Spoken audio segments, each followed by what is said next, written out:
سورہ فتح مدنی صورت ہے۔ ترجمہ سماعت کیجیے۔ اللہ کے نام سے جو بے انتہا مہربان اور رحم فرمانے والا ہے۔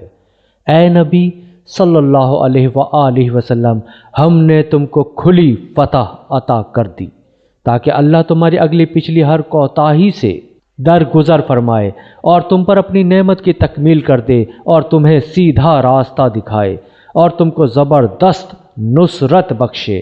وہی ہے جس نے مومنوں کے دلوں میں سکینت نازل فرمائی تاکہ اپنے ایمان کے ساتھ وہ ایک ایمان اور بڑھا لیں۔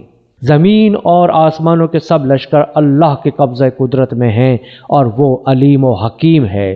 اس نے یہ کام اس لیے کیا ہے تاکہ مومن مردوں اور عورتوں کو ہمیشہ رہنے کے لیے ایسی جنتوں میں داخل فرمائے جن کے نیچے نہریں بہہ رہی ہوں گی اور ان کی برائیاں ان سے دور کر دے۔ اللہ کے نزدیک یہ بڑی کامیابی ہے اور ان منافق مردوں اور عورتوں اور مشرک مردوں اور عورتوں کو سزا دے جو اللہ کے متعلق برے گمان رکھتے ہیں۔ برائی کے پھیر میں وہ خود ہی آ گئے، اللہ کا غضب ان پر ہو اور اس نے ان پر لعنت کی اور ان کے لیے جہنم مہیا کر دی جو بہت ہی برا ٹھکانہ ہے۔ زمین اور آسمان کے لشکر اللہ ہی کے قبضہ قدرت میں ہیں اور وہ زبردست اور حکیم ہے۔ اے نبی صلی اللہ علیہ وآلہ وسلم، ہم نے تم کو شہادت دینے والا، بشارت دینے والا اور خبردار کر دینے والا بنا کر بھیجا ہے تاکہ اے لوگوں تم اللہ اور اس کے رسول صلی اللہ علیہ وآلہ وسلم پر ایمان لاؤ اور اس کا یعنی رسول صلی اللہ علیہ وآلہ وسلم کا ساتھ دو، اس کی تعظیم و توقیر کرو اور صبح و شام اللہ کی تسبیح کرتے رہو۔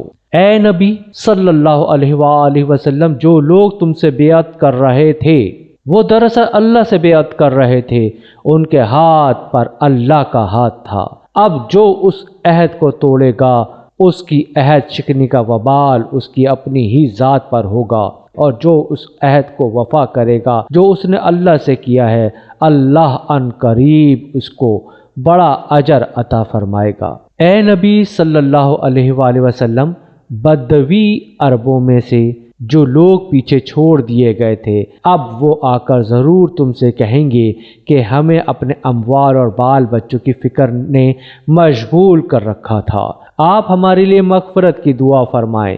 یہ لوگ اپنی زبانوں سے وہ باتیں کہتے ہیں جو ان کے دلوں میں نہیں ہوتی، ان سے کہنا اچھا یہی بات ہے تو کون تمہارے معاملے میں اللہ کے فیصلے کو روک دینے کا کچھ بھی اختیار رکھتا ہے اگر وہ تمہیں کوئی نقصان پہنچانا چاہے یا نفع بخشنا چاہے؟ تمہارے اعمال سے تو اللہ ہی باخبر ہے، مگر اصل بات وہ نہیں ہے جو تم کہہ رہے ہو، بلکہ تم نے یوں سمجھا کہ رسول صلی اللہ علیہ وآلہ وسلم اور مومنین اپنے گھر والوں میں ہرگز پلٹ کر نہ آ سکیں گے، اور یہ خیال تمہارے دلوں کو بہت بھلا لگا اور تم نے بہت برے گمان کیے اور تم سخت بد باطن لوگ ہو۔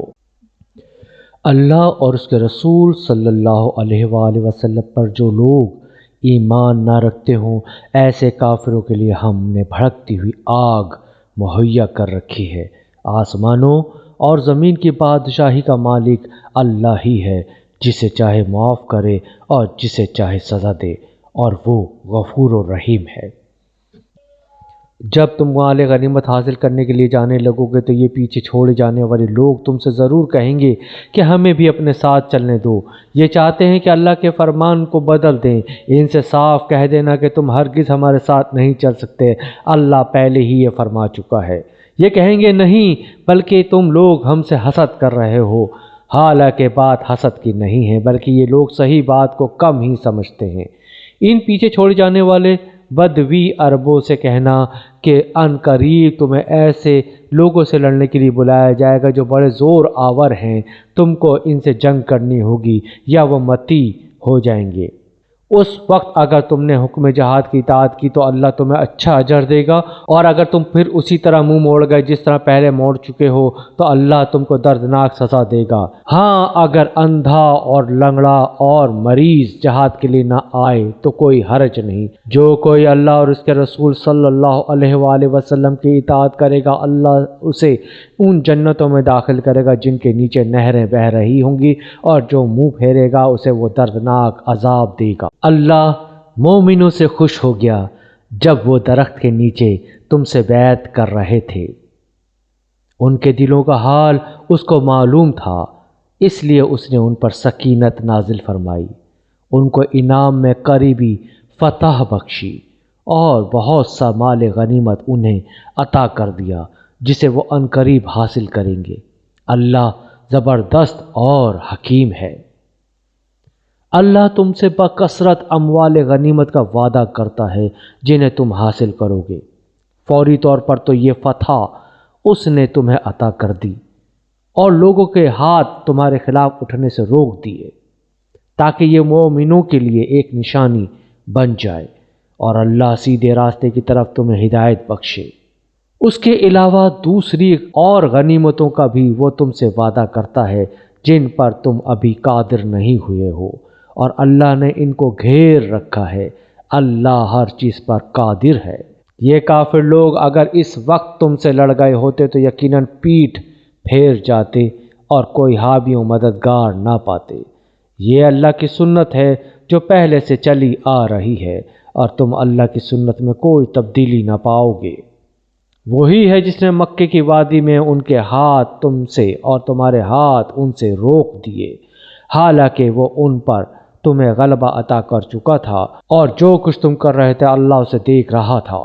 وہی لوگ تو ہیں جنہوں نے کفر کیا اور تم کو مسجد حرام سے روکا اور ہدی کے اونٹوں کو ان کی قربانی کی جگہ نہ پہنچنے دیا۔ اگر مکے میں ایسے مومن مردوں عورت موجود نہ ہوتے جنہیں تم نہیں جانتے، اور یہ خطرہ نہ ہوتا کہ نادانستگی میں تم انہیں پامال کر دو گے اور اس سے تم پر حرف آئے گا، تو جنگ نہ روکی جاتی۔ روکی وہ اس لیے گئی تاکہ اللہ اپنی رحمت میں جس کو چاہے داخل کر لے۔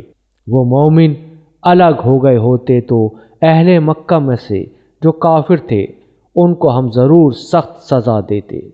یہی وجہ ہے کہ جب ان کافروں نے اپنے دلوں میں جاہلانہ حمیت بٹھا لی تو اللہ نے اپنے رسول صلی اللہ علیہ وآلہ وسلم اور مومنوں پر سکینت نازل فرمائی اور مومنوں کو تقوی کی بات کا پابند رکھا کہ وہی اس کے زیادہ حقدار ہیں اور اس کے اہل تھے۔ اللہ ہر چیز کا علم رکھتا ہے۔ فی الواقع اللہ نے اپنے رسول صلی اللہ علیہ وآلہ وسلم کو سچا خواب دکھایا تھا جو ٹھیک ٹھیک حق کے مطابق تھا۔ انشاءاللہ تم ضرور مسجد حرام میں پورے امن کے ساتھ داخل ہوگے، اپنے سر منڈواؤ گے اور بال ترشواؤ گے اور تمہیں کوئی خوف نہ ہوگا۔ وہ اس بات کو جانتا تھا جسے تم نہ جانتے تھے، اس لیے وہ خواب پورا ہونے سے پہلے اس نے یہ قریبی فتح تم کو عطا فرما دی۔ وہ اللہ ہی ہے جس نے اپنے رسول صلی اللہ علیہ وآلہ وسلم کو ہدایت اور دین حق کے ساتھ بھیجا ہے تاکہ اس کو پوری جن سے دین پر غالب کر دے، اور اس حقیقت پر اللہ کی گواہی کافی ہے۔ اللہ محمد صلی اللہ علیہ وآلہ وسلم اللہ کے رسول ہیں، اور جو لوگ ان کے ساتھ ہیں وہ کفار پر سخت اور آپس میں رحیم ہیں۔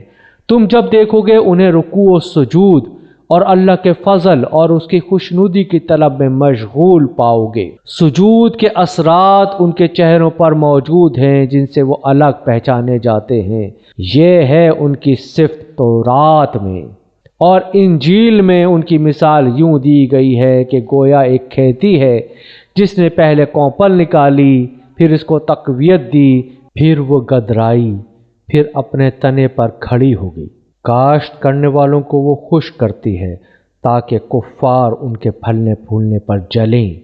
اس گروہ کے لوگ جو ایمان لائے ہیں اور جنہوں نے نیک عمل کیے ہیں، اللہ نے ان سے مغفرت اور بڑے اجر کا وعدہ فرمایا ہے۔